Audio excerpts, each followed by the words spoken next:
Here's part 2. I didn't do anywhere near as much revising on this one as I did on the first, so forgive me if it's not quite as well written. Enjoy. The following Saturday, we returned to Woody's house, armed with pizza for dinner, and the revelations of Kevin and Jenna's interview with Woody, which we'd listened to, discussed, transcribed and practically memorized during the idle moments of the week.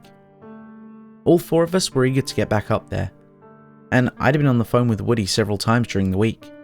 He cleaned up the basement, but at my request had left the rack lying on the floor, pushed into a corner with the paint cans stacked on the gaps between the shelves. I didn't want to risk injury or another mess from that stupid rack. Woody's interview gave us good details of the phenomena. Firstly, it was confined entirely to the basement and the stairs leading down to it. Footsteps were common on the stairs. They occurred seemingly at random, always descending. Woody had counted them before, and by his reckoning, there were 22 steps taken down, a flight that only had 12. Cue cheesy horror music.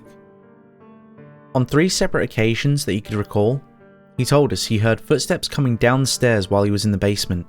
He saw nothing and, unsurprisingly after experiencing this, he usually made a hasty exit. He was aware of the tapping sound. It was high-pitched and had a ringing aftertone, as I described it previously, much like fork prongs tapping together. He also heard what he thought was the sound of someone heavily dragging their feet on the basement floor. This always occurred while he was in the basement. On the far side where he kept the sawhorses and abandoned workbench, he got up his nerve enough to go have a look a few times, but he never saw anything. He told us that he and his wife had discussed the basement many times. She'd had it worse than he did. She experienced all the phenomena he did, as well as a very sudden noticeable drops in temperature in the basement. The feeling of anger Sarah experienced was also something she had reported, along with a strong sense of resentment, though about what exactly she could never figure out.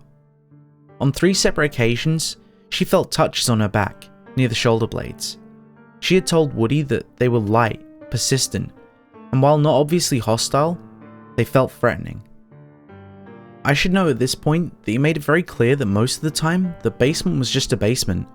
To have anything out of the ordinary occur was unusual, and his abandoning the area except for use as a paint storage area was more out of the general creepiness of the place rather than out of any phenomena. He had lived in the house for 4 years, plenty of time to get used to it, mostly, and come to terms with it, and to track it. Heaviest manifestations were always late winter and early spring. Things were usually very peaceful in early fall. Maybe occasional footsteps was about all. Anyway, that's about the gist of the interview. Dinner concluded. We chat about the house, the interview, the week before, and our expectations for this visit.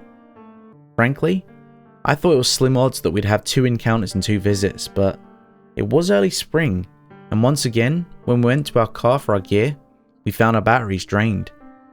Kevin and Jenna wanted to go down into the basement on this trip.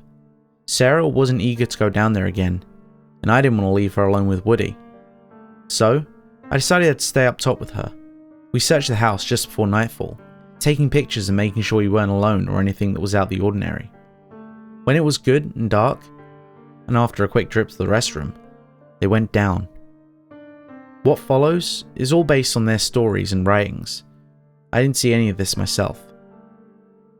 Upon their descent, Jenna was immediately aware of negative vibes. I've said before that she was very open-minded and had a very spiritualist bent. I think she was much more perceptive and aware of this sort of thing than the rest of us. She began to feel irritated almost immediately. Kevin felt nothing beside the usual tension one feels on a ghost hunt. They quickly searched the basement. I had asked them to take a good look at the sawhorses and try to find the nail that Sarah tore her pants on, and to take pictures of it from all angles. I'd love to be able to say that they didn't find any badly hammered nails, that something else must have caused it. But this is reality, if a bit surreal. And there was a nail on one of those horses that could have easily resulted in a tear about a mid-thigh. That taken care of, they examined in detail the spot where the tapping sound had come from on the previous visit. They knocked on the wall, it seemed quite solid. They felt the ground and the ceiling, both normal temperatures, no vibrations. It was just a wall.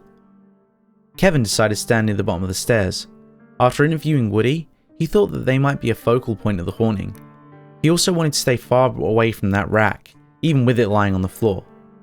Jenna took up a position on a sawhorse much like Sarah had done, but only after pushing one with the bad nail into an angle where she wouldn't possibly bump it. And so, the lights went out, and they waited. Sarah and I passed our time with Woody. We didn't watch TV or shoot pool because we didn't want to make any noises that the other team might misinterpret. He mostly spun yarns from his Marine days. He had a million of them, and was just the coolest old guy ever. Anyway, the hours passed for us, probably much quicker than for poor Kevin and Jenna. About 2 hours into the vigil, they heard the tapping sound begin. It was very faint, but from the same spot as the last time. Once again, lighting the room showed nothing, nor did the pictures that they took, and it was as faint and intermittent after a little while. They found the courage to turn off the lights and sit in the dark again. Kevin had begun to become aware of the sense of wrong, and Jenna continued to be aware of a mounting sense of anger within her and the room. And after about a half hour of random taps, the room fell silent again. They sat for approximately another hour, when Jenna stood up to stretch and shift position. When she dropped her hands after stretching, she banged her left hand on the sawhorse, and Kevin heard her give the sawhorse a shove and say, "Fucking cunt." He was very surprised by this. Jenna wasn't a choir girl by any stretch of the imagination, but none of us had ever heard her utter the word cunt before, and she said it with vigor, almost spat the word, was how he described it anyway. He talked to her for a few minutes, making sure she wasn't hurt, and trying to get a sense of her emotional state.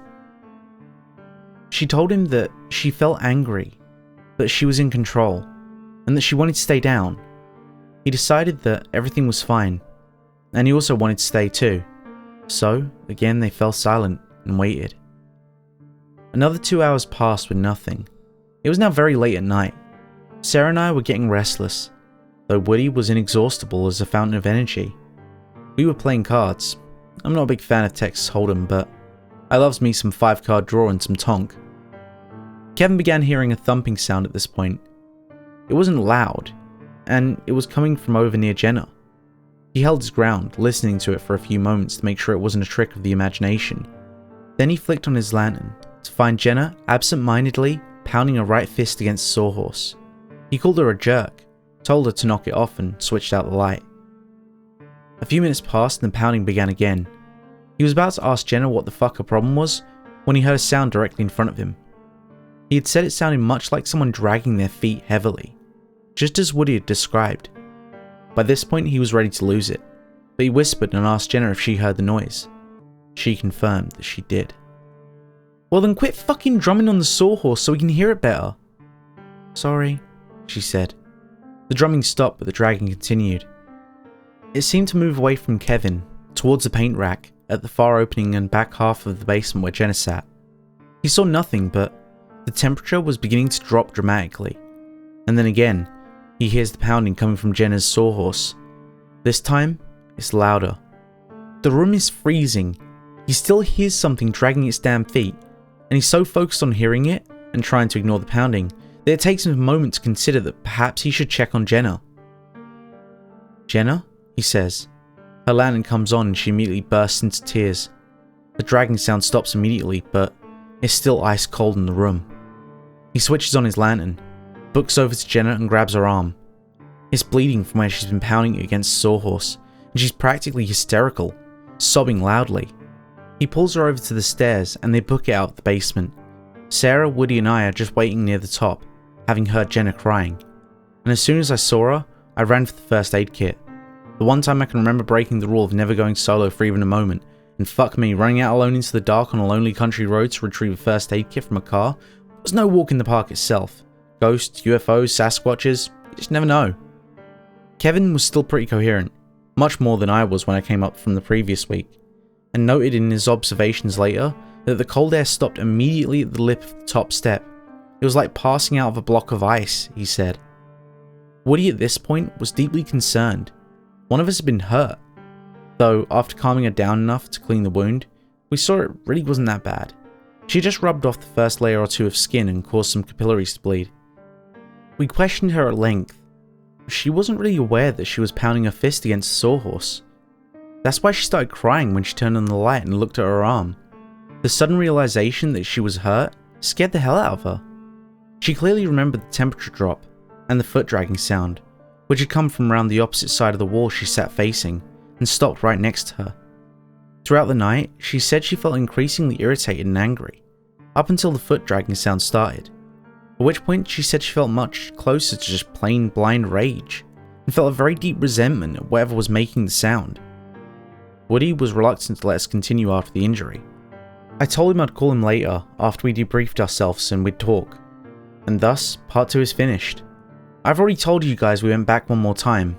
Hopefully I can get that written up tomorrow sometime. Thank you for sticking around to the end. If you enjoyed today's story, don't forget to leave a like. And if you want to hear more stories like it, don't forget to subscribe and click that bell icon. That way you'll never miss a story. Oh, and if you haven't already, don't forget to follow me on Twitter so you can keep up with the latest goings on the channel.